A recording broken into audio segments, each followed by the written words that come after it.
মানববন্ধন ও বিক্ষোভ মিছিল করেছেন ছাত্র ও যুব সমাজ। সোমবার দুপুরে চট্টগ্রামের সিআরবেস্থ পূর্বাঞ্চল রেলের কেন্দ্রীয় ভবনের সামনে মানববন্ধন অনুষ্ঠিত হয়।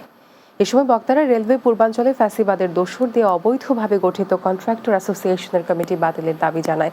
অন্যথায় ছাত্র যুব সমাজ আরও কঠোর কর্মসূচির হুঁশিয়ারি দেন। এ সময় উপস্থিত ছিলেন জেলা ছাত্র যুব সমাজের প্রতিনিধি মোশাররফ হোসেন রাজীব, সাদ্দাম হোসেন সাইফ, মারুফ হোসেন মনা সহ 2 শতাধিক যুবক। জেলা বিএনপির পক্ষ থেকে চট্টগ্রাম নগরীর খুলশীতে ইফতার ও সেহরি সামগ্রী বিতরণ করা হয়েছে। চট্টগ্রাম মহানগর বিএনপির সাবেক সদস্য প্রকৌশলী মেজবাহ উদ্দিন রাজুর সভাপতিত্বে অনুষ্ঠানে প্রধান অতিথি ছিলেন চট্টগ্রাম মহানগর যুবদলের সাবেক সভাপতি মোশাররফ হোসেন দীপ্তি। মহানগর যুবদলের সহ সাংগঠনিক সম্পাদক মনোয়ার হোসেন মানিকের সঞ্চালনায় এ সময় উপস্থিত ছিলেন বাংলাদেশ মানবাধিকার উন্নয়ন ফাউন্ডেশনের মহাসচিব মহিউদ্দিন স্বপন, মহানগর যুবদলের যুগ্ম সাধারণ সম্পাদক হাবিবুর রহমান মাসুম সহ অন্যরা।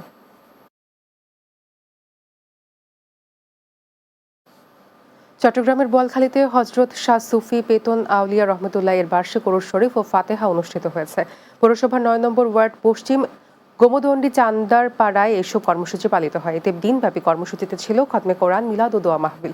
এ সময় এন্তেজামিয়া কমিটির সভাপতি জামাল উদ্দিন, সাধারণ সম্পাদক আয়ুব আলী মেম্বার, আমিনুল ইসলাম লাভলু ও জালাল উদ্দিন সহ অন্যরা উপস্থিত ছিলেন। শেষ করব দিনের বাংলা, যাওয়ার আগে শিরোনামগুলো জানিয়ে দিচ্ছি আরও একবার। নারীর প্রতি সহিংসতার প্রতিবাদ এবং ধর্ষণের সর্বোচ্চ শাস্তির দাবিতে শাহবাগে বিক্ষোভ, রাজধানীর কৃষ্টি কলেজের শিক্ষার্থীদের অবস্থান কর্মসূচি। শেখ হাসিনা ও তার পরিবারের 124টি ব্যাংক হিসাব জব্দের নির্দেশ, পাচার হওয়া অর্থ ফেরত আনার প্রক্রিয়া চলছে, জানালেন অর্থ উপদেষ্টা। এবছর জনপ্রতি ফিতরা সর্বনিম্ন 110 টাকা নির্ধারণ করেছে ইসলামিক ফাউন্ডেশন, সর্বোচ্চ 2805 টাকা।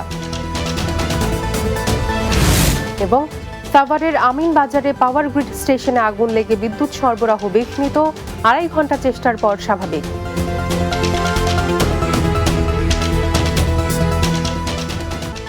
এই ছিল দিনের বাংলা। আমাদের পরবর্তী সংবাদ রাত 9টা 30 মিনিটে রাতের বাংলা দেখার আমন্ত্রণ রইল। এতক্ষণ সঙ্গে থাকার জন্য ধন্যবাদ সবাইকে।